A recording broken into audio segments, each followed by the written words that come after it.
आज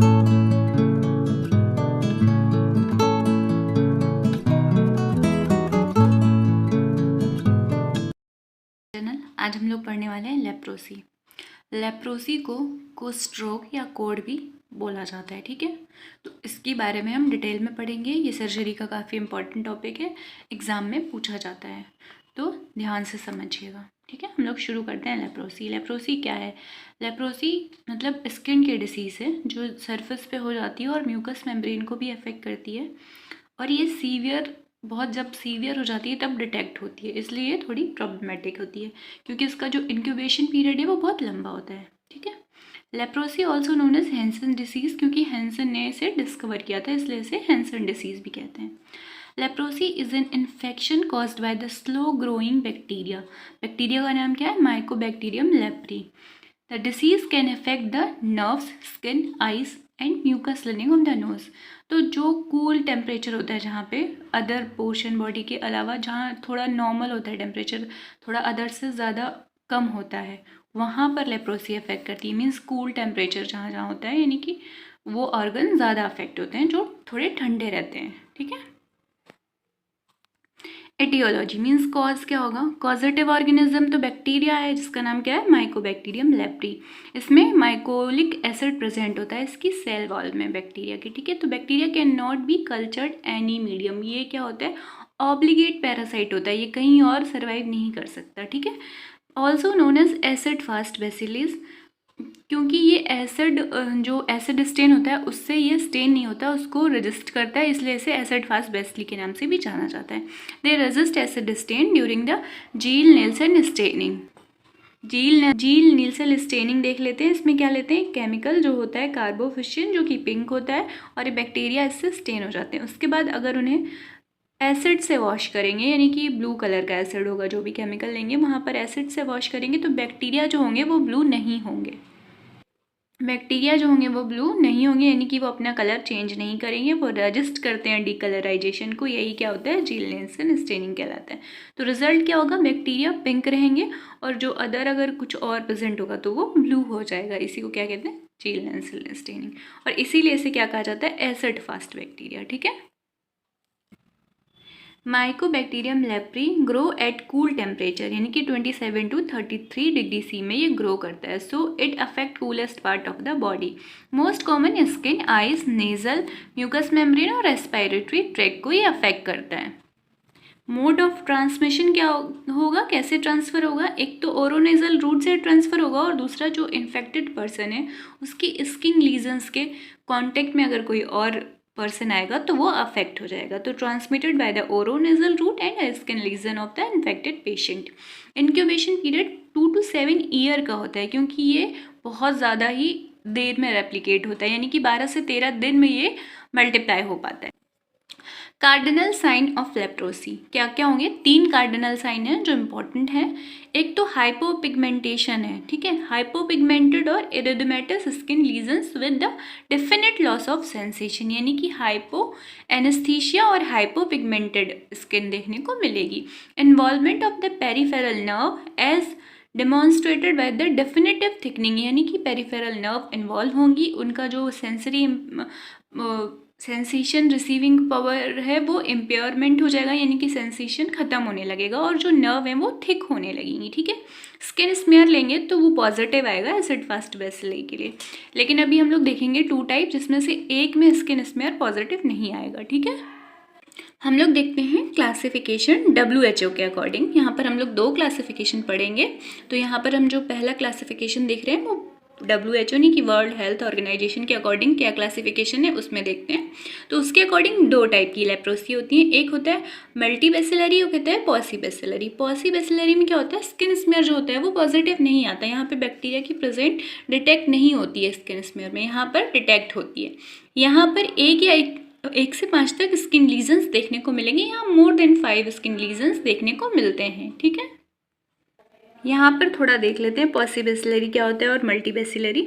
तो पॉसीबैसिलरी को कहते हैं ट्यूबरकुलोइड लेप्रोसी, ठीक है। तो ये ज़्यादा डेंजरस नहीं मानी जाती है, और ये लेप्रोमेटस लेप्रोसी बहुत डेंजरस होती है, ठीक है। बॉर्डर लाइन मीन्स इन दोनों का रिप्रेजेंटेशन हमें मिक्स देखने को मिलेगा। तो मिक्स प्रेजेंटेशन जब हमें देखने को मिलता है तब हम उसे क्या कहते हैं, बॉर्डर लाइन कहते हैं। तो ये 3 कैटेगरी हैं, ठीक है। तो बॉसी बेसिलरी या ट्यूबरकुलोइड में क्या क्या देखने को मिलता है, स्किन लीजन्स 1 to 5 या लेस देन 5 देखने को मिलेंगे। हाइपोएस्थेटिक और हाइपोपिगमेंटेड लीजन्स होंगे, ये तो कैरेक्टरिस्टिक है लेप्रोसी का, ठीक है। यहाँ पर 6 और मोर लीजन्स देखने को मिलेंगे। यहाँ पर फेशियल नोड्यूल्स देखने को मिलेंगे, loss of eyebrows, thickened pinna, ये सब देखने को हमें मिलेगा। इन्वॉल्वमेंट होगा यहाँ पर नर्व का, दोनों में ही नर्व का इन्वॉल्वमेंट होगा, बट यहाँ थोड़ा लेटर होगा।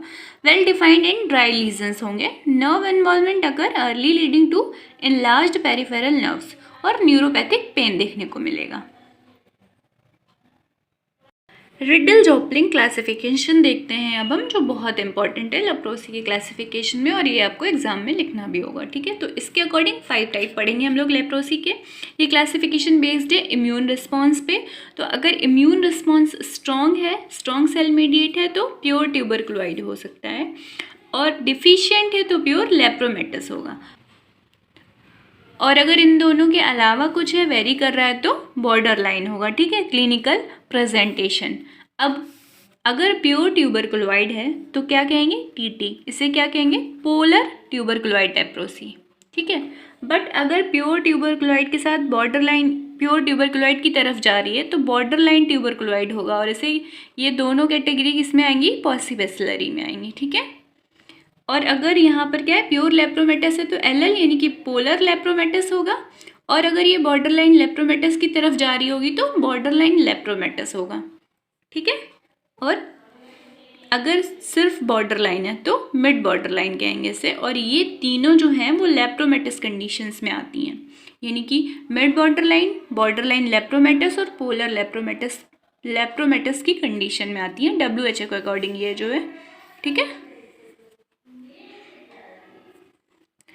और ये पॉलीबेसिलरी की कंडीशन में आती हैं, और इसे मल्टीबेसिलरी या लेप्रोमेटस एक ही बात है, ट्यूबरकुलोइड या पॉलीबेसिलरी एक ही बात है, ठीक है। तो ये हो गया रिडल जॉपलिंग क्लासिफिकेशन, ये बहुत इंपॉर्टेंट क्लासिफिकेशन है लेप्रोसी का। अब देखते हैं कि लेप्रोसी कॉज कैसे होती है, ठीक है। तो पैथोजेनेसिस देखते हैं। तो माइकोबैक्टीरियम लेप्री है जो लेप्रोसी कॉज करता है, बैक्टीरिया है। ये एंटर करेगा बॉडी में थ्रू रेस्पिरेटरी सिस्टम या किसी इन्फेक्टेड पर्सन के क्लोज कांटेक्ट के थ्रू। फिर क्या होगा, ये ऑब्लिगेट इंट्रासेलुलर पैरासाइट होता है, तो ये सिर्फ और सिर्फ मैक्रोफेज यानी कि लिविंग सेल में ही मल्टीप्लाई हो सकता है, तो ये मैक्रोफेज में चला जाएगा। उसके बाद ये स्लो ग्रो करेगा, यानी कि बहुत स्लो ग्रोइंग ऑर्गेनिज्म होता है, 12 से 13 दिन में ये मल्टीप्लाई होता है, ठीक है। उसके बाद ये रेप्लिकेट करेगा कहाँ, कूलर टिश्यूज़ में, जैसे कि skin of extremities, peripheral nerve, mouth और आई, यहाँ पर ये मल्टीप्लाई होगा। देन ये सेल मीडिएट इम्यूनिटी को अफेक्ट करेगा और ये लेप्रोसी कॉज करेगा, ठीक है। तो इस तरीके से ये पैथोजेनेसिस हो गई। डायग्नोसिस में क्या क्या आएगा, हाइपोएस्थेटिक और हाइपोपिगमेंटेड स्किन पैचेस देखने को मिलेंगे, इन सेंसेशन लॉस हो रहा होगा और पिगमेंटेशन लॉस हो रहा होगा। थिकेंड पेरिफेरल नर्व देखने को मिलेंगी।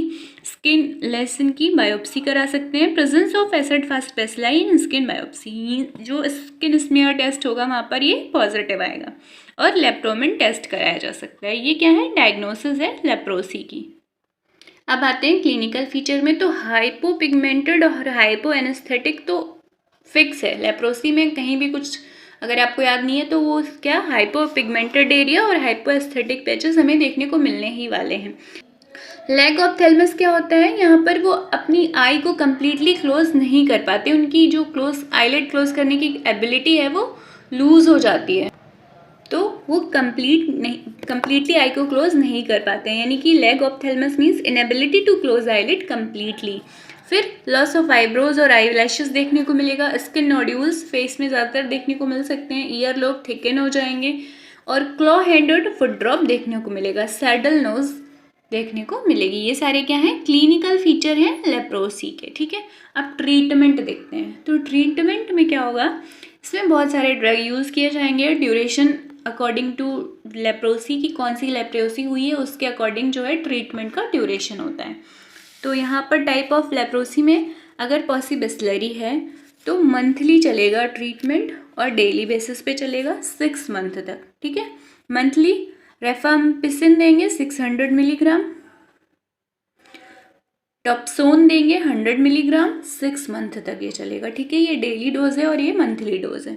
फिर मल्टीवेसिलरी है तो रिफाम्पिसिन 600 मिलीग्राम, उसके साथ क्लेफजेमाइन 300 मिलीग्राम, यहाँ पे डेप्सोन 100 मिलीग्राम डेली है और यहाँ पे क्लेफजेमाइन 50 मिलीग्राम डेली बेसिस पे है, ठीक है। ये 12 मंथ का ट्रीटमेंट है। और अगर पॉलीवेसिलरी है तो सिर्फ 6 मंथ का ट्रीटमेंट है और मल्टीवेसिलरी है तो 12 मंथ का ट्रीटमेंट होगा, ठीक है। उसके बाद पॉलीवेसिलरी सिंगल लीसन मीन्स सिर्फ एक ही पैच हमें उसकी बॉडी पे देखने को मिला है और जो क्या है हाइपोपिगमेंटेड और हाइपोएस्थेटिक है। तब क्या ट्रीटमेंट चलेगा, तब ऑफ्लेक्सिन 400 मिलीग्राम, रिफाम्पिसिन 600 मिलीग्राम और माइनोसाइक्लिन 100 मिलीग्राम चलेगा सिंगल डोज, ठीक है। तो ये क्या हो गया, ये ट्रीटमेंट हो गया लेप्रोसी का। तो ये कंप्लीट लेक्चर हो गया लेप्रोसी का। हमने क्या क्या पढ़ा, classification, definition, type, clinical feature और ट्रीटमेंट, ठीक है। तो वीडियो पसंद आई हो तो like share subscribe my channel. Thanks for watching, bye bye.